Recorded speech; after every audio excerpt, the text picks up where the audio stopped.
এই যে ব্যক্তিকে আপনারা নরমাল সাদা শার্ট এবং প্যান্ট পরে আদালত চত্বর থেকে হেঁটে আসতে দেখছেন, এর নাম হচ্ছে লুৎফুজ্জামান বাবর, যিনি ছিলেন বিএনপির সাবেক স্বরাষ্ট্র প্রতিমন্ত্রী। একসময় তিনি ছিলেন তারেক জিয়ার বেস্ট ফ্রেন্ড। তার ভয়ে বাঘে হরিণে এক ঘাটে জল খেত। আর সেই বাবর সাহেব আজ 2টা মামলায় ফাঁসির আসামি। নিঃসঙ্গভাবে কন্ডেম সেলে দিন পার করেছেন তিনি। রিমান্ডে বাবরকে টর্চার করে 21 আগস্টের গ্রেনেড হামলার মামলায় তারেকের নাম জড়াতে বলেছিলেন পুলিশ, কিন্তু তিনি একবারও তার নাম বলেননি। একটা সময় তিনি তার চুলে জেল দিয়ে মাথার চুল খাড়া করে রাখার স্টাইলটা বাংলাদেশের জনপ্রিয় করেছিলেন। উদ্ভট ইংলিশ কথা বলার জন্য বেশ আলোচিত হয়েছিলেন তিনি। তার মধ্যে অন্যতম হচ্ছে এটি।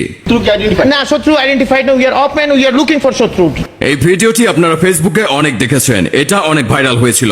সেই সময় এই কথার জন্য তিনি অনেক সমালোচিত হয়েছিলেন। তবে বর্তমান স্বরাষ্ট্র মন্ত্রণালয় যেরকম মিডিয়ার উপর হস্তক্ষেপ করে, কিন্তু লুৎফুজ্জামান বাবর, যিনি স্বরাষ্ট্র প্রতিমন্ত্রী থাকাকালীন কখনোই মিডিয়ার উপর হস্তক্ষেপ করেননি। পত্রিকা কিংবা টিভি মিডিয়াতে কথা বলার স্বাধীনতা ছিল।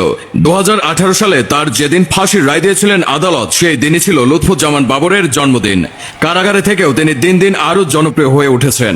আজকে আমরা জানবো লুৎফুজ্জামান বাবরের জীবনী সম্পর্কে। লুৎফুজ্জামান বাবর জন্মগ্রহণ করেন 1958 সালের 10 অক্টোবর নেত্রকোনা জেলার মদন উপজেলায়। তার শৈশব কাটে ঢাকার মগবাজার এলাকায়। তার পিতা এ কে লুৎফুর রহমান, তিনি ছিলেন মূলত একজন সাবেক পুলিশ কর্মকর্তা। মা জোবাইদুর রহমান ছিলেন একজন গৃহিণী। 4 ভাই ও 3 বোনের মধ্যে লুৎফুজ্জামান বাবর ছিলেন তৃতীয়। যতদূর শোনা যাচ্ছে তিনি ছোটবেলা থেকেই একটু ক্যাডার টাইপের ছিলেন, যার ফলে তিনি নাকি ম্যাট্রিক পাশও করতে পারেননি।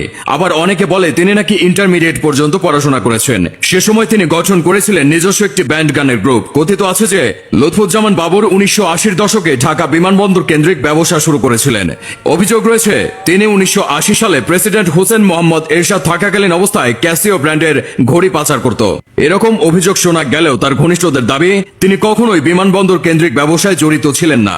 লুৎফুজ্জামান বাবর 1991 সালে 5ম জাতীয় সংসদ জাতীয় নির্বাচনে স্বতন্ত্র প্রার্থী হিসেবে আনারস প্রতীক নিয়ে নেত্রকোনা 4 আসন থেকে সংসদ সদস্য নির্বাচিত হয়েছিল। 1992 সালে